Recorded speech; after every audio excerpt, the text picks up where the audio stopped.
कभी सोचा है कि राजनीति में अपनी पहचान बनाने के लिए कितनी मेहनत और संघर्ष करना पड़ता है, खासकर उस स्थिति में जब आप युवा हो, एक अलग ही दुनिया से आकर राजनीति में कदम रखे और फिर भी सफलता की ऊंचाइयों को छूने का मौका मिले। आज के इस विधायक जी कार्यक्रम में हम ऐसे ही एक युवा नेत्री के बारे में बात करने वाले हैं। नमस्कार जोहार, मेरा नाम है रितिका शर्मा और आप देख रहे हैं हमारा स्पेशल कार्यक्रम विधायक जी सिर्फ खबर स्तंभ पर। आज हम आपको एक ऐसी कहानी सुनाने जा रहे हैं जो न केवल प्रेरणादायक है बल्कि ये भी बताती है कि कभी कभी जीवन के फैसले हमारे हाथ में नहीं होते, लेकिन उन्हें लेने की ताकत हमें खुद ही मिलती है। जी हाँ, हम बात कर रहे हैं शिल्पी नेहा तिर्की की। वो न केवल झारखंड की सबसे युवा महिला विधायक है बल्कि वे मुख्यमंत्री हेमंत सोरेन के मंत्रिमंडल की सबसे कम उम्र की मंत्री भी बन चुकी है। इस सफर में उनके सामने अनेकों मुश्किलें आई, लेकिन उन्होंने कभी हार नहीं मानी। ये कहानी है एक ऐसे युवा महिला नेता की जिन्होंने अपने सपनों को पूरा करने के लिए सब कुछ छोड़ दिया और राजनीति में कदम रखा। आखिर क्यों एक मल्टीनेशनल कंपनी में काम करने वाली शिल्पी को रातों रात राजनीति में कदम रखना पड़ा? आखिर ऐसा क्या हुआ कि महज 2 साल जैसे कम अंतराल में राजनीति में रहने के बावजूद उन्हें मंत्रिमंडल में शामिल कर लिया गया, जहां पहुंचने के लिए नेताओं का चप्पल घिस जाते हैं। शिल्पी नेहा तिर्की की राजनीति यात्रा केवल 2 साल पुरानी है, लेकिन 2 साल में ही उन्होंने ऐसा मुकाम हासिल किया जहां तक पहुंचने के लिए दूसरों को कई साल लग जाते हैं। उनकी ये जीवन गाथा सिर्फ प्रेरणादायक नहीं बल्कि ये बताती है कि अगर अंदर आत्मविश्वास हो तो कोई भी लक्ष्य हासिल किया जा सकता है। शिल्पी नेहा तिर्की का जन्म 1993 रांची जिले के हटिया में हुआ था। शुरुआत की पढ़ाई सेक्रेड हार्ट स्कूल से हुई, फिर रांची के संत जेवियर कॉलेज 12वीं तक पढ़ाई की। 12वीं के बाद बेंगलोर की क्राइस्ट यूनिवर्सिटी से बिजनेस एडमिनिस्ट्रेशन में स्नातक की डिग्री हासिल की। लेकिन शिल्पी ने यहीं पर रुकने का नाम नहीं लिया। उन्होंने अपने शिक्षा के सफर को और भी ऊंचा किया और मुंबई के संत जेवियर कॉलेज से मार्केटिंग कम्युनिकेशन में पोस्ट ग्रेजुएट डिप्लोमा किया। जिंदगी अच्छी चल रही थी। शिल्पी के मल्टीनेशनल कंपनी में लाखों की कमाई भी हो रही थी। अब सवाल ये उठता है कि एक लड़की जो बेंगलुरु में फ्लिपकार्ट जैसे मल्टीनेशनल कंपनी में शानदार नौकरी कर रही है, वो राजनीति के इस जटिल और उथल-पुथल दुनिया में क्यों अपना भविष्य को दांव पर लगाएगी, और खासकर जब वो पत्रकारिता में स्नातकोत्तर हो। दरअसल 2019 के विधानसभा चुनाव में मांडर सीट पर बंधु तिर्की ने झावी मोह के सिंबल पर जीत हासिल की थी। चुनाव बाद वो कांग्रेस में चले गए। इसी बीच 2022 में बंधु तिर्की को आय से अधिक संपत्ति के मामले में PMLA कोर्ट ने 3 साल की सजा सुना दी। इस कारण उनकी विधानसभा की सदस्यता चली गई और चुनाव लड़ने पर 10 साल के लिए रोक भी लगा दी गई। तो उनके मांडर सीट पर एक खालीपन आ गया।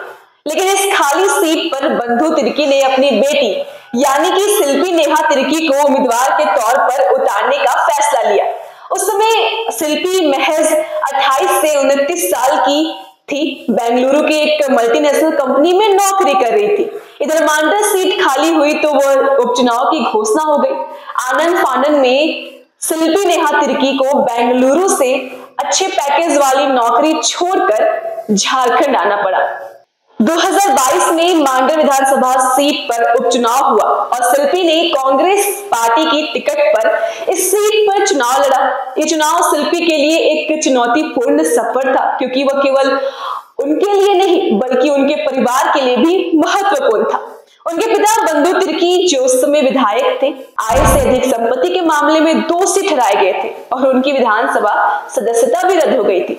लेकिन शिल्पी ने हार मानने की बजाय अपने पिता की विरासत को आगे बढ़ने का संकल्प लिया और भारी बहुमत से जीत हासिल की।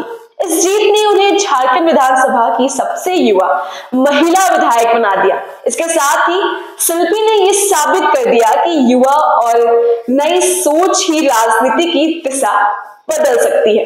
24 विधानसभा चुनाव में अपनी राजनीतिक ताकत का प्रदर्शन किया।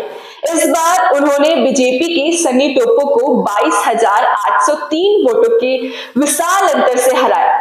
शिल्पी ने 1,35,000 वोट प्राप्त किए, जो उनके बढ़ते विश्वास और झारखंड की जनता में उनके प्रति विश्वास का प्रतीक था। ये चुनाव सिर्फ एक जीत नहीं, यह एक संघर्ष और समर्पण का प्रतीक था। अब दिन आता है 5 दिसंबर 2024। लाल पाड़ साड़ी पहनी शिल्पी नेहा तिर्की मंत्री शपथ लेने राजभवन पहुंची। आज तक उनका ये अंदाज किसी ने नहीं देखा था। जब शपथ लेने मंच पर पहुंची तो सबकी निगाहें उन पर टिकी हुई थी, लेकिन सबके मन में ये सवाल उठ रहा था कि जिस मंत्री पद का शपथ लेने के लिए बड़े बड़े दिग्गज नेताओं का उम्र निकल जाती है, आखिर महज 2 साल की राजनीति में सक्रिय होने के बावजूद उनको कैबिनेट में कैसे शामिल कर लिया गया। दरअसल सियासी जानकारों का मानना है कि कांग्रेस पार्टी ने आदिवासी क्रिश्चियन समीकरण को साधने के लिए शिल्पी नेहा तिर्की को मंत्री पद सौंपा, लेकिन केवल इतना कहना उनकी योग्यता से न्याय नहीं होगा। बंधु तिर्की जैसे दिग्गज नेता की राजनीतिक विरासत को आगे बढ़ा रही शिल्पी नेहा तिर्की काफी पढ़ी लिखी है। उनमें केवल सियासी ही नहीं बल्कि जनहित से जुड़े मुद्दों को भी गहरी समझ है।